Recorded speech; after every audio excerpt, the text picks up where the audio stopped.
Hujan deras yang disertai angin kencang melanda Biren pada Sabtu 22 Juni 2024 malam mengakibatkan pohon tumbang, 4 rumah, 1 polindes mengalami rusak berat.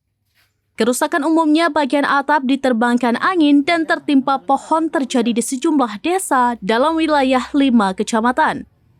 Kalak BPBD Biren Afwadi BA melalui Pusdalot PB Regu A, M. Rakcap kepada Seraminus.com pada Minggu 23 Juni 2024 mengatakan hujan deras dan angin kencang mengguyur Biren mengakibatkan pohon tumbang dan infrastruktur bangunan rumah serta bangunan polindes desa di beberapa tempat di wilayah Biren rusak berat dan sedang.